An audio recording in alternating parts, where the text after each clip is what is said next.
Bonjour et bienvenue en Transparence, le magazine de la rédaction qui parle de l'actualité et qui donne la parole à ceux qui font l'actualité. Notre invité ce midi, c'est le président du gouvernement, Thierry Santa. Bonjour. Bonjour. Merci d'avoir accepté notre invitation. Les élections provinciales du 12 mai, c'était il y a déjà pratiquement 6 mois. Alors, il a fallu bien sûr du temps pour mettre ensuite en place les institutions. Mais 6 mois après, est-ce que vous avez le sentiment que les choses avancent suffisamment vite ? Alors, je rappellerai d'abord que le gouvernement, lui, n'est installé que depuis 4 mois. Alors, certains diront déjà 4 mois, d'autres seulement 4 mois. Je crois que la question n'est pas de savoir si les choses avancent suffisamment vite. Moi, je m'efforce surtout de faire en sorte qu'elles avancent de telle manière qu'elles soient surtout partagées. Et donc, c'est des décisions qui nécessitent des discussions, des échanges. Je rappelle quand même que c'est un gouvernement collégial où aucun parti n'a de majorité absolue et que pour faire adopter donc des textes, et on l'a vu avec le budget supplémentaire dernièrement, on va y revenir, ça peut nécessiter parfois un peu de temps. Mais vous sentez quand même, on a senti à un moment une impatience dans la population. Vous avez le sentiment tout de même que ça y est, la machine est partie, vous avez commencé à faire adopter un certain nombre de textes quand même. Je le répète, c'est des efforts du temps à passer, à discuter, à échanger avec nos collègues du gouvernement dans tous les domaines. Et bien sûr, malgré tout, les choses avancent et c'est heureux au bénéfice des Calédoniens. Alors vous aviez fait de la collégialité votre mot d'ordre, votre marque. Ça se passe comment ? C'est difficile ou ça fonctionne bien la collégialité avec 11 membres du gouvernement appartenant à plusieurs partis différents ? C'est les deux à la fois. C'est difficile, mais ça fonctionne. La preuve en est. Des textes quand même sont transmis au Congrès de la Nouvelle-Calédonie. Vous le dites, c'est 11 membres dont 5 partis qui représentent 5 partis différents. Aucun n'a de majorité. Il faut à chaque fois trouver, si possible, un consensus, au mieux ou au moins une majorité, pour que des textes puissent sortir du gouvernement et atterrir sur le bureau du Congrès. Mais le dialogue se fait bien, vous nourrissez la collégialité, ça se passe comment avec des réunions plusieurs fois par semaine Ça suppose effectivement un dialogue permanent sur tous les sujets, avec des séquences, qui sont bien définies, ce qu'on appelle la collégialité. À la fin de chaque séance du gouvernement, on a une séance de collégialité pour préparer la séance suivante, où tous les gros dossiers sont présentés donc par le membre du gouvernement concerné, avec un échange donc entre les différents membres du gouvernement. Et après ce passage en collégialité, ça passe ensuite en séance, où le vote se déroule. Et puis, dès lors que le texte est adopté au moins à une majorité des membres du gouvernement, il atterrit sur le bureau du Congrès. Alors, l'un des premiers textes dont on avait beaucoup parlé, c'était le budget supplémentaire 2019. Il a été long à élaborer, il a été adopté toute fin octobre. Il a été adopté à une courte majorité. Est-ce que ça vous a déçu ? En plus, c'était pas exactement la majorité qui l'avait adopté au gouvernement. C'est le constat que tout le monde a fait. Alors, permettez-moi quand même d'abord de remercier vraiment le gros travail qui a été fait autant par le membre du gouvernement chargé du budget, Monsieur Le Courrieux, mais aussi les autres membres du gouvernement, que les directions de la Nouvelle-Calédonie, puisque je rappelle, la grosse difficulté de ce budget supplémentaire, c'est qu'on s'est retrouvé face à une situation compliquée, avec des recettes fiscales, et en particulier de la TGC, nettement inférieures à ce qui était envisagé dans le budget initial de la Nouvelle-Calédonie. Donc il a fallu trouver un équilibre. Je considère que l'équilibre qui a été trouvé permet de partager l'effort finalement entre tous, sans mettre en péril les missions de chacun des provinces, des établissements publics. Ce que je constate peut-être, c'est que pendant les échanges au sein de l'hémicycle, certains des membres de l'Assemblée se sont peut-être plus comportés comme des membres d'Assemblée de province, voire de communes, que membres du Congrès de la Nouvelle-Calédonie. Ce problème du budget de répartition qui est fortement impacté tout de même par les restrictions budgétaires, est-ce que vous avez l'assurance que les provinces vont pouvoir rembourser ? Est-ce qu'elles vont jouer le jeu ? On a senti effectivement qu'il y avait un peu de tension sur ce sujet dans l'hémicycle du Congrès. Clairement, ça a été le point qui a été discuté le plus, et je pense la raison pour laquelle certains membres ont voté contre ce budget supplémentaire. Quoi qu'il en soit, dès lors qu'il est inscrit, dès lors que ces sommes, ou cette absence de sommes plus exactement, cette diminution de recettes est inscrite au budget de la Nouvelle-Calédonie et en face donc des dépenses, des attentes de remboursement par les provinces de la Nouvelle-Calédonie, ça nous permet au niveau du gouvernement d'émettre ce qu'on appelle des titres de recettes à l'encontre des provinces, À charge ensuite de discuter avec elle pour éventuellement envisager un paiement échelonné de ces dettes, ou pour certaines, en tout cas le président de la province des îles l'a d'ores et déjà annoncé, de lancer un contentieux sur ce titre de recette, et puis on ira au tribunal et le tribunal tranchera. Vous pensez devoir en arriver là, ou vous avez senti de la part de vos différents, des différents présidents de province une volonté tout de même d'assurer ? Je l'espère pas, parce que j'ai l'intention assez rapidement maintenant d'inviter les présidents de province à un groupe de travail au gouvernement sur tous les sujets qui nous intéressent communs, on va dire, entre les institutions. Et bien sûr, ce sujet sera mis sur la table et j'espère pouvoir trouver avec eux un équilibre qui permette de prendre en considération les contraintes de chacune de nos institutions. Et cette différence d'attitude dans les votes des membres du gouvernement et des membres du Congrès, ça se gère comment ? Est-ce que c'est inéluctable ? Est-ce que pour chaque texte que vous allez présenter au Congrès, vous aurez cette incertitude de la majorité qui va se dégager ? Ou est-ce que vous pouvez, là aussi, en amont, au travers de la collégialité, essayer de le résoudre ? J'espère surtout, parce que là, après, c'est une question interne à chaque mouvement politique. Je crois qu'il faut... S'il y a une cohérence logique, serait que les membres du gouvernement qui représentent les groupes politiques du Congrès, quand même, faut le rappeler, prennent une position au gouvernement. La logique voudrait que leur groupe au Congrès aille dans le même sens que leurs représentants. Donc je crois que c'est plutôt un problème interne à chacun des groupes qui doit être discuté en interne pour qu'il y ait peut-être une transmission ou un partage d'informations suffisamment clair entre eux, pour que les positions soient cohérentes entre le gouvernement et le Congrès de la Nouvelle-Calédonie. Alors, il y avait le budget supplémentaire 2019, et puis parmi les dossiers urgents auxquels vous étiez confrontés, il y avait la fin du contrôle des prix et des marges. Elle se terminait le 30 septembre. Vous avez mis en place, à partir du 1er octobre, le BQP, le bouclier qualité-prix. Est-ce que c'est une réponse adaptée, ou est-ce que vous avez dû faire ça presque à l'arrache, entre guillemets, au dernier moment pour trouver une solution ? Clairement, ce qui est sûr, c'est que le texte qui a mis en place donc, le contrôle des marges et des prix ne prévoyait absolument rien à l'issue de ce contrôle au 30 septembre. Et donc rapidement, on s'est penché sur le sujet avec Christopher Jugès, et l'idée de bouclier qualité-prix a fait jour, et Christopher a mis en place plusieurs concertations avec les acteurs économiques sur tout le territoire de la Nouvelle-Calédonie, je le rappelle quand même, pour préparer, pour envisager justement les mesures à prendre pour essayer d'éviter une inflation potentielle au sortir de ce contrôle des marges et des prix. C'est cette proposition qui est sortie. Il faut savoir que c'est une proposition qui a été validée par l'autorité de la concurrence. C'est pas négligeable. C'est une proposition qui finalement a déjà été mise en place aussi. Il faut que les auditeurs le sachent dans les départements outre-mer français. Et qui a montré son efficacité. Ce que je peux vous dire d'ores et déjà, c'est que vous savez que c'est 2 boucliers qui ont été mis en place. Un premier concernant les produits de grande consommation dès le 1er octobre, et un deuxième tout récemment concernant les produits frais, tout récemment.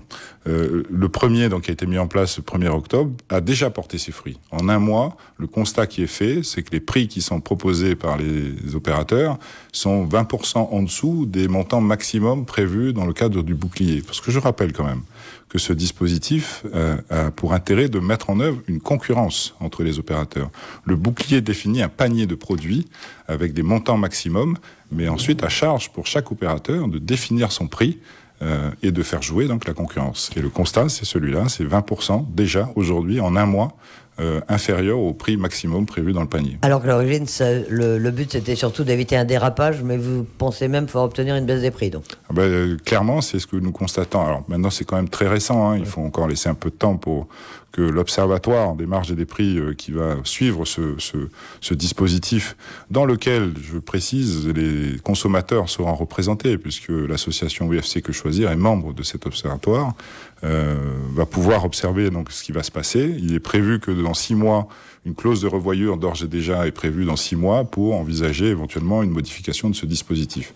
Et enfin, pour finir, dans le projet de loi de relance que le gouvernement va déposer sur le bureau du Congrès incessamment sous peu, est prévue une institutionnalisation de ce dispositif, parce qu'aujourd'hui, il s'appuie essentiellement sur un accord interprofessionnel, donc de manière à pouvoir vraiment l'institutionnaliser dans le système économique calédonien. C'est prévu dans le cadre de la loi de relance. Alors justement, cette loi de relance de l'économie calédonienne, elle aussi, elle était attendue. L'Avenir en confiance avait fait du choc de confiance son slogan de campagne. Cette loi a été adoptée à l'unanimité par le gouvernement. Là, ça vous a surpris, là encore, que les 11 membres soient d'accord pour valider ces dispositions? Bon, surpris peut-être, oui, un petit peu, mais pas forcément non plus, parce que je sais qu'il y a eu un gros travail de discussion en amont par Christopher Gigès auprès des différents membres du gouvernement, où il a pris le temps de leur présenter le dossier, de leur expliquer véritablement le fond de chacune des mesures qui sont envisagées, et je considère que ça a porté ses fruits, puisque, comme vous le dites, le gouvernement unanimement a voté favorablement à ce texte. Vous espérez la même chose au Congrès? Faut pas rêver. Si les choses se passent logiquement, mais le budget supplémentaire nous prouve que c'est pas forcément le cas. J'espère qu'effectivement au Congrès, ce texte sera adopté à l'unanimité. Alors, les principales mesures, qu'est-ce qu'il faut retenir de cette loi de relance, et est-ce qu'elle est à la hauteur des enjeux, puisque l'économie va quand même pas très bien, on parle d'une croissance molle. C'est quoi les objectifs de cette loi de relance? À partir de quand elle produira ses effets, et combien de points de croissance vous en espérez? Alors, il y a 4 axes essentiellement dans ce projet de texte. Le premier axe, avant de rentrer dans le détail, excusez-moi, encore une fois, rappeler que ça a été le fruit vraiment d'une très large concertation avec les acteurs. Débats entreprises, voilà, qui avaient été lancés sur tout le territoire. Qui ont été mis en œuvre sur tout le territoire, dans le nord, dans le sud, dans les îles. Il y avait vraiment un effort énorme de concertation avec la société civile par le membre du gouvernement. Suffisamment avec les syndicats. On a l'impression qu'ils sont un peu à l'extérieur, voire qu'ils se plaignent de ne pas avoir été suffisamment informés. Alors c'est ce qu'ils annoncent, effectivement. Alors peut-être qu'ils ont été consultés après les autres, mais ils l'ont été. Alors ils ont de toute façon encore le temps, de toute façon, de faire des observations, puisqu'on n'en est qu'au début du processus législatif, vous le savez. Là, ce n'est que le gouvernement qui a délibéré. Maintenant, c'est sur le bureau du Congrès. Le bureau du Congrès doit mettre en œuvre toutes les consultations des instances représentatives de la Nouvelle-Calédonie, et puis ensuite débattre en commission et enfin en assemblée. Donc il y a encore tout un processus qui est prévu, et donc du temps disponible pour tous ceux, donc les syndicats peut-être, tous ceux qui souhaiteront y apporter leur pierre à la construction de ce texte. Le texte peut encore être amendé, modifié, enrichi. Tout à fait. Tout à fait. Alors je disais, donc 4 axes sont prévus dans ce texte. Le premier, très important, est une simplification administrative. Ça, c'était une attente très forte des entreprises. Cette simplification, elle va passer par, d'une part, la mise en place d'un site internet sur lequel les entreprises pourront s'appuyer pour faciliter leurs procédures administratives au sens large, et en particulier dans le cadre de création de nouvelles entreprises. Avec une seule entrée, ils auront l'accès à tous les dispositifs nécessaires pour pouvoir les aider en la matière. On a également prévu un droit à l'erreur. C'est quelque chose d'important. Et ça sert aux entreprises qui, vous savez, la réglementation, quand elle change comme ça de manière récurrente, très rapidement, quelques mois, en l'espace de quelques mois, même si tout le monde n'est pas censé ignorer la loi, le constat, c'est que certains chefs d'entreprise ne maîtrisent pas la réglementation et parfois font simplement des erreurs. Et plutôt que de les sanctionner immédiatement, l'idée maintenant est de passer plutôt à une phase de conseil dans un premier temps. Et après, bien sûr, s'il y a une récidive, là, on rentre dans la sanction administrative telle que prévue. Et ensuite, deuxième axe, la relance à proprement parler économique, avec deux actions très précises peut-être à mettre en avant. D'abord, le remboursement des taxes sur l'importation. On en a déjà parlé, ça a fait l'objet déjà de quelques échanges. Et une procédure de DAI inversé. Alors, je ne vais pas rentrer dans le détail. Oui, c'est un peu technique, mais... C'est un peu technique, mais ça a l'intérêt de pouvoir payer plus rapidement les entreprises. Plutôt que de les faire attendre parfois, hélas, plusieurs mois par les administrations, je parle, d'avoir des délais de paiement beaucoup plus courts, ce qui était très attendu également par les entreprises calédoniennes. Le troisième axe, c'est une relance du pouvoir d'achat des Calédoniens, avec une mesure phare peut-être que je pourrais mettre en avant, qui est une exonération des taxes et des cotisations sociales sur toutes les heures supplémentaires que les Calédoniens pourraient faire. Peut-être parler aussi bien sûr d'une prime spécifique de fin d'année qui serait également exonérée de toutes les cotisations et qui serait mise en place volontairement par les entreprises calédoniennes. Et enfin, le dernier axe, c'est un axe de diversification de notre économie calédonienne. On va créer des zones franches dans certaines zones géographiques de la Nouvelle-Calédonie où il n'y a peut-être pas suffisamment d'activité économique, et avec des zones franches, avec des facilités fiscales pour les entreprises qui vont s'installer dans ces zones, et plutôt au bénéfice d'entreprises innovantes qui travaillent dans tout ce qui est recherche et innovation, et énergie renouvelable, et biotechnologie, enfin tout ce qui est attrait à ces nouvelles filières économiques futures qui viendraient remplacer un jour la filière du nickel calédonien. Ça, c'est plutôt pour le moyen ou pour le long terme. Dans un premier temps, votre objectif, c'est la relance par la consommation quand même. Clairement, et puis surtout, c'est ça fondamentalement l'objectif de redonner confiance aux acteurs économiques, qu'ils soient consommateurs, comme vous venez de le dire, mais aussi entrepreneurs, leur donner de la perspective et une volonté à nouveau de s'investir ici en Nouvelle-Calédonie, relancer l'esprit pionnier calédonien, hein, on l'a dit, on l'a répété pendant notre campagne provinciale. Donc c'est le fond véritablement de ce texte, et j'espère qu'il portera ses fruits, puisque derrière, tout le monde le comprend, la relance économique, c'est des recettes fiscales supplémentaires, c'est des cotisations sociales supplémentaires pour la CAFAD, pour le système de santé. C'est tout le système finalement à qui on redonne du souffle et qui redynamise tout le reste. La relance de la consommation, est-ce que ça permettra de retrouver un rendement cohérent ou correct de la TGC ? Ou vous allez de toute façon devoir passer par une réforme également des taux, ça c'est toujours prévu? Ça fait toujours partie des travaux en cours. C'est bien sûr, vous l'avez bien compris, une amélioration du produit de la TGC, hein, de la consommation qui augmente, c'est de la TGC supplémentaire. La réforme du dispositif de simplification, donc de 5 taux à 2 taux, est toujours en cours de travail. Ça fera partie là certainement du projet de programmation fiscale. C'est le deuxième grand texte que nous avons proposé dans nos projets, et qui a encore une fois pour objectif de donner de la perspective aux chefs d'entreprise pour qu'ils puissent réinvestir ici en Nouvelle-Calédonie, créer des emplois et ainsi de suite. Alors, autre gros dossier, il y avait beaucoup de chantiers au début de cette mandature, c'est les comptes sociaux. Alors, on en a énormément parlé l'an dernier, en évoquant notamment le déficit abyssal du ROAM. On en est où maintenant? Parce qu'on en entend beaucoup moins parler. Est-ce qu'il y a des pistes de réflexion? Est-ce qu'il y a déjà des groupes de travail? Est-ce que vous avez des solutions en vue?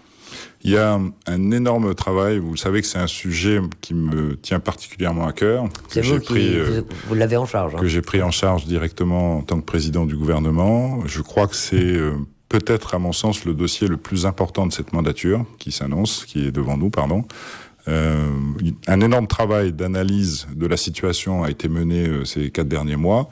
On a aujourd'hui maintenant une vision très précise de l'état, hélas, extrêmement grave dans lequel se trouve notre système de santé, avec un trou de financement de plus de 13 milliards annuels aujourd'hui, 2019, et une dette surtout ancienne de plus de 20 milliards. Donc face à cette situation, on a listé toutes les mesures envisageables, je dis pas envisagées, je dis bien envisageables, à la fois en termes d'économie de dépenses et éventuellement de recettes supplémentaires, parce qu'hélas, je crains que la baisse des dépenses ne sera pas forcément suffisante.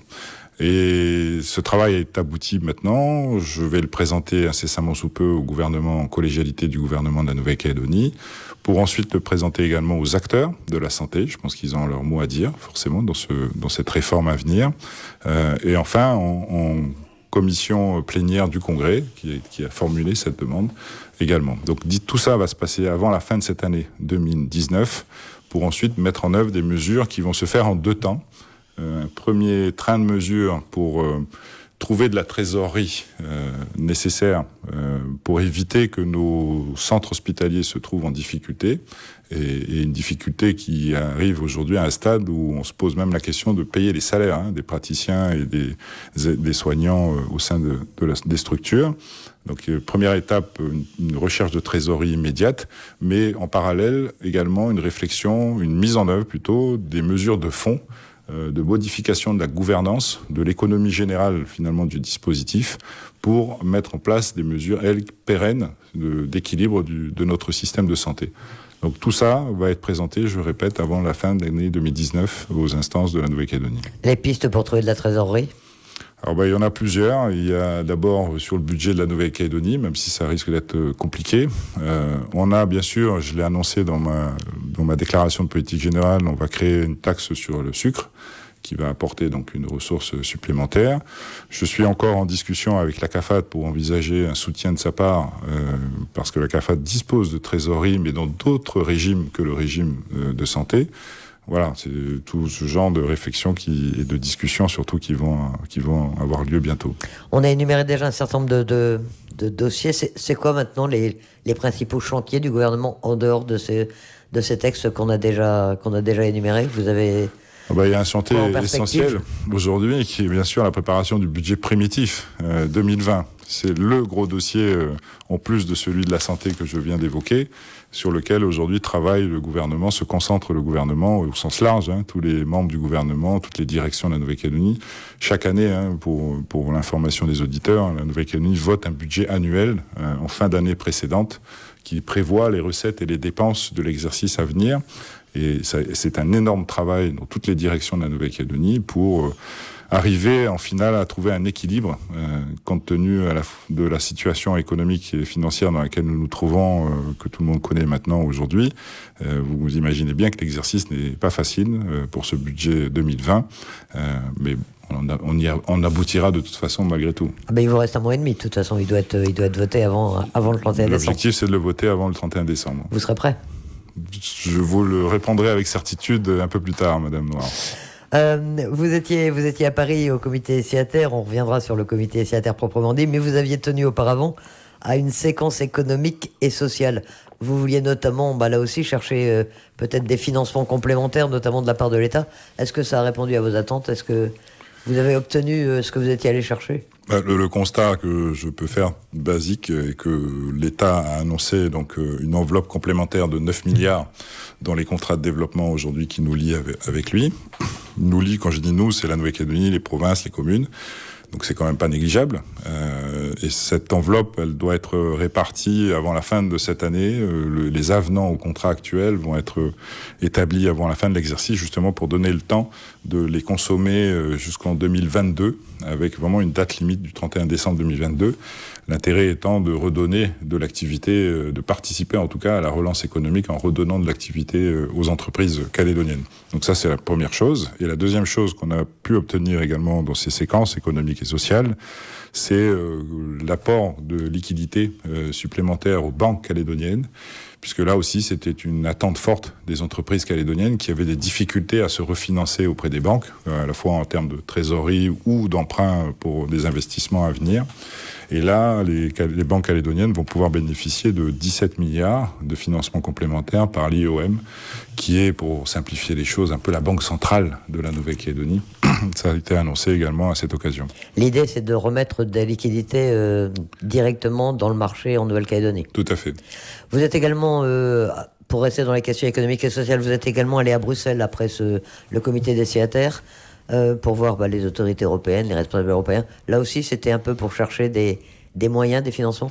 Alors j'ai profité de ce passage à Paris pour la semaine suivante participer à une conférence organisée par l'OCTA, qui est l'association des pays et territoires d'outre-mer associés à l'Europe, et surtout pour rencontrer donc les institutions européennes pour évoquer la fin du Fonds européen de développement qui s'arrête en 2021 et donc le prochain instrument financier que l'Europe va mettre en place, en demandant explicitement à l'Europe d'essayer de faire en sorte de maintenir, voire de monter un peu en puissance les dotations au bénéfice des pays et territoires d'outre-mer, mais en particulier de la Nouvelle-Calédonie bien sûr, mais aussi évoquer avec eux ma demande qui visiblement est prise en considération de mettre en place de nouvelles enveloppes européennes à caractère régional, de manière à nous aider à financer des actions avec nos partenaires de la région au sens large, que ce soit français, donc Polynésie, Wallis et Futuna, mais aussi les autres États insulaires du Pacifique, avec lesquels on travaille dans le cadre du Forum des îles du Pacifique,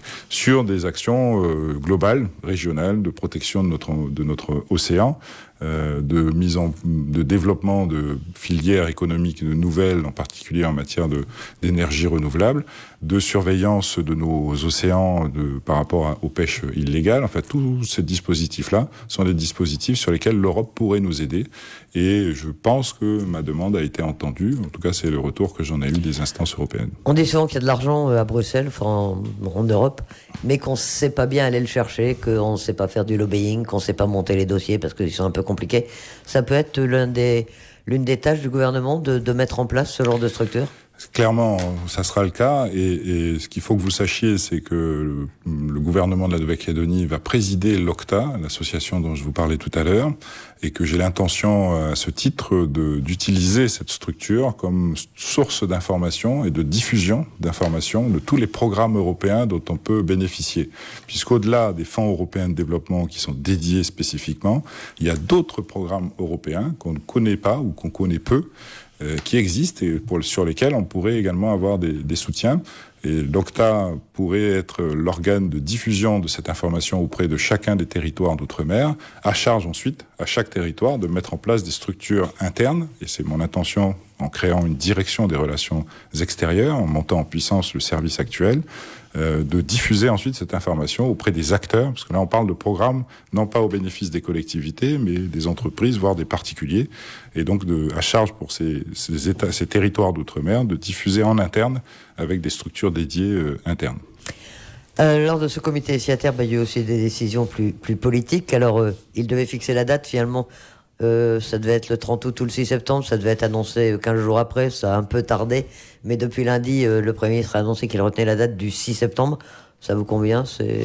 Vous vouliez que ce soit le plus tôt possible, avec l'avenir en confiance. Nous, on était partis effectivement en demandant que le deuxième référendum se tienne le plus tôt possible, si possible même au mois de juillet. À l'inverse, les indépendantistes étaient allés au comité des signataires en demandant qu'il se tienne le plus tard possible, donc en novembre 2020. Alors les dates qui ont été annoncées fin août, début septembre, avaient l'intérêt de couper la poire en deux, bien sûr, mais surtout de sanctuariser une période nationale, la période des élections nationales, présidentielles et législatives, et dans la perspective du troisième référendum. En définissant cette date pour le deuxième référendum, ça permet d'envisager un troisième référendum, soit avant les élections nationales présidentielles, soit après les élections nationales présidentielles, et donc de sanctuariser cette période. C'est ce qui a été acté au comité des signataires. Donc maintenant, entre 30 août ou le 6 septembre, très sincèrement, ça les choses ne changent pas. Hein. C'est dans 10 mois, quand même, ça va venir vite. Ça va être très vite, oui. Autre décision qui, là, a fait quand même un certain bruit, c'est concernant le corps électoral, la liste spéciale pour le corps électoral, avec ce problème de l'inscription d'office des natifs. Il fallait modifier éventuellement la loi organique pour permettre aux natifs de droit commun d'être inscrits automatiquement. Ça n'a pas été fait. On parle aujourd'hui d'une discrimination entre natifs de droit commun, natifs de droit coutumier. C'est inquiétant comme situation. Comment est-ce que vous la vivez et vous l'interprétez ? Moi, je considère surtout que cette discrimination, à un moment donné ou à un autre, doit s'arrêter. Elle ne peut pas durer.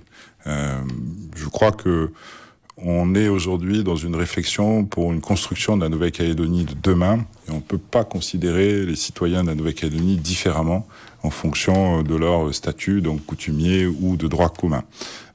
Et ça montre, je pense, surtout l'urgence à avancer vers une évolution institutionnelle, autrement dit un après-accord de Nouméa, parce que tout ce dispositif est défini dans le cadre de l'accord de Nouméa. Et on n'en sortira que quand on aura acté un nouveau statut, statut institutionnel, de la Nouvelle-Calédonie. Donc je pense que c'est plutôt dans ce sens qu'il faut réfléchir, et il faut avancer maintenant très vite en la matière. Alors justement, il y a un certain nombre de réflexions sur l'avenir qui ont été formulées en marge de ce comité signataire. On pense notamment à la proposition de Pierre Frogier, dont vous êtes bien informé, j'imagine. On parle de différenciation provinciale. Est-ce que c'est quelque chose qui retient votre intérêt ? Est-ce que ça peut faire partie des réflexions sur l'avenir pour l'après-accord de Nouméa ? Avant de répondre à votre question, Madame Noir, je voudrais préciser auprès des auditeurs que là, je vais changer de casquette. Je vais enlever ma casquette de président du gouvernement, parce que je considère que c'est un sujet qui est éminemment politique, la question que vous venez de me poser, et là, je vais mettre ma casquette de président du Rassemblement, donc pour bien faire la part des choses. Bien entendu que je suis informé de la proposition du sénateur Pierre Frogier. C'est une proposition qui me semble pertinente. Elle a pour objectif de prendre en considération véritablement l'expression démocratique des Calédoniens, puisqu'elle s'appuie sur une analyse factuelle des résultats du premier référendum, où dans la province sud, 75% de la population a clairement exprimé sa volonté de rester français. Dans la province nord et la province des îles, à l'inverse, 75% de la population a clairement exprimé sa volonté de devenir indépendant. Donc il faut tenir compte de cette réalité. Et la proposition de différenciation provinciale qui est formulée donc par le sénateur a pour un principal objectif d'en prendre acte, mais tout en préservant l'unité des Calédoniens. C'est ce que je tenais à dire, parce qu'on entend maintenant un peu circuler un certain nombre de rumeurs où le rassemblement défend la partition de la Nouvelle-Calédonie. Je l'affirme clairement ce midi, il n'en est pas question, on n'est pas du tout dans cet état d'esprit. On est juste dans l'état d'esprit de prendre en considération la volonté des Calédoniens, de ne pas laisser quiconque sur le bord du chemin, de ne pas non plus, de faire en sorte qu'aucune des parties n'impose sa loi à l'autre, puisque tout le monde restera dans cette attitude. Les indépendantistes resteront indépendantistes à l'issue des référendums. Et nous, les non-indépendantistes, nous resterons non-indépendantistes. Donc il faut bien commencer à réfléchir à une évolution de notre statut qui prenne en considération cette réalité calédonienne. C'est ce que Pierre Frogier essaye de faire. C'est un élément de débat qui est posé aujourd'hui sur la table des Calédoniens et que je l'espère, dont les Calédoniens, je l'espère, vont se saisir dans cette réflexion sur l'après de l'accord de Nouméa. Alors, il y a une autre proposition qui a été faite, c'est celle de Philippe Germain. D'abord, alors là, je ne sais pas si vous parlez comme président du Rassemblement ou du gouvernement, puisque Philippe Germain est membre du gouvernement également. Est-ce que ça vous a surpris, puisque c'est pas en général le domaine dans lequel il s'exprime? Là, il fait une proposition de réflexion qui dépasse l'indépendance ou la non-indépendance. Ça peut être aussi un élément du débat?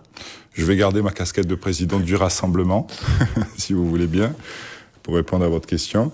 C'est aussi un élément qui est posé dans le débat de la part de Philippe Germain. Je pense que tous les groupes de réflexion sur l'avenir de la Nouvelle-Calédonie ont un intérêt.